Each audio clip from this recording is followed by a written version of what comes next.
আজকে এই বিক্ষোভ সমাবেশে সমবেত হয়েছি। আজকে যদি আমরা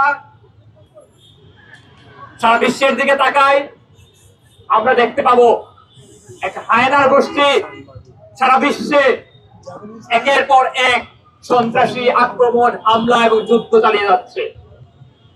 আমরা দেখতে পাবো পৃথিবীর যে প্রান্তে, সেটা এশিয়া হোক আর ল্যাটিন আমেরিকা হোক, যেখানে মার্কিনদের বিরুদ্ধে কোন রাষ্ট্র, কোন দেশ কিংবা কোন রাজনৈতিক দল কিংবা মতাদর্শ যখন স্পষ্টভাবে বিরোধিতা করে, মার্কিন সাম্রাজ্যবাদের বিরুদ্ধে স্পষ্টভাবে বিরোধিতা করে, কিংবা ইসরায়েলি জায়নবাদের বিরুদ্ধে, প্যালেস্টাইনের মুক্তি সংগ্রামের পক্ষে স্পষ্ট অবস্থান যখনই নেয়, আমরা দেখতে পাই ওই হায়নার দল 72 ঘন্টা ময়েশ্চার লক সমৃদ্ধ লিলি বডি ওয়াশ শিয়া বাটারের গুডনেস স্কিন রিপেয়ার করে রাখে সফট ও গ্লোয়িং।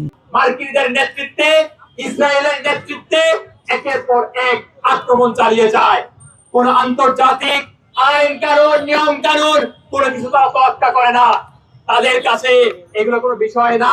তখন জাতিসংঘ বসে বসে আঙুল চুষতে থাকে। আমরা কিছুদিন আগে দেখতে পেয়েছিলাম ওই ভেনেজুয়েলার মাদুরোকে তার দেশ থেকে তুলে নিয়ে আমেরিকা কিভাবে তাকে এবং তার স্ত্রীকে বন্দী করে রেখেছে। ঠিক একই পন্থায় আমরা দেখতে পেলাম কয়েকদিন আগে ওই ইসরায়েল এবং আমেরিকার যৌথ নেতৃত্বে ইরানে সামরিক অভিযান চালানো হলো, বোমা হামলা চালানো হলো। একের পর এক টার্গেট করে করে প্রাইমারি স্কুল, হসপিটাল এসব ধ্বংস করে দেওয়া হলো। আমরা দেখতে পেয়েছি নারী এবং শিশুরা ব্যাপকভাবে মৃত্যুবরণ করেছে এই হামলার মাধ্যমে। এবং একই সাথে দেখলাম আমরা ইরানের অন্যতম শীর্ষ নেতৃত্ব তারা মৃত্যুবরণ করলেন ওই হামলায়। বিশ্ববাসীর চোখ, কেউ কোনো কথা বলতে পারছে না। কারণ কি? কারণ হচ্ছে ওই সাম্রাজ্যবাদের পক্ষে তাদের অবস্থান নিতে হবে। তাহলে বিভিন্ন দেশে তারা যে স্বার্থের জন্য ওই সব দেশে শাসন করে, সেই স্বার্থ তারা বজায় রাখতে পারবে না। আর বাংলাদেশেও একই চিত্র দেখতে পেলাম। আমরা দেখতে পেলাম ওই যখন ইরানে আমেরিকা হামলা করছে, তখন বাংলাদেশ সরকারকে আমরা দেখলাম মিন করে ইরানের বিপক্ষে বিবৃতি দিতে। এদেশের মানুষের পক্ষে সে অবস্থান নিতে পারে নাই।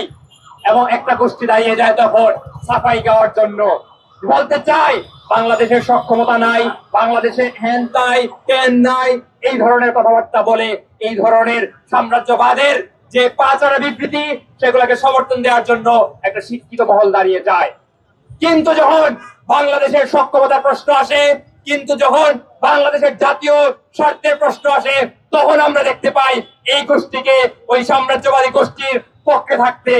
আমাদের দেশের সমুদ্র বন্দর কিংবা যে টার্মিনাল গুলা, সেগুলা যখন বৈদেশিক কোম্পানির কাছে হস্তান্তর করার বিষয় আসলো, চুক্তি করার বিষয় আসলো, তখন আমরা দেখলাম এই গোষ্ঠী আমেরিকার পক্ষে অবলম্বন করছে, দেশের জনগণের পক্ষে অবলম্বন করলো না।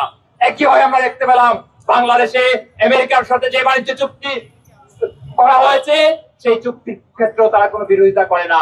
অর্থাৎ বাংলাদেশকে দীর্ঘমেয়াদে পঙ্গু বানিয়ে রেখে বাংলাদেশের কোন জাতীয় সক্ষমতা তৈরি না করার পক্ষে তারা মূলত আমেরিকার স্বার্থটাই হাসিল করে।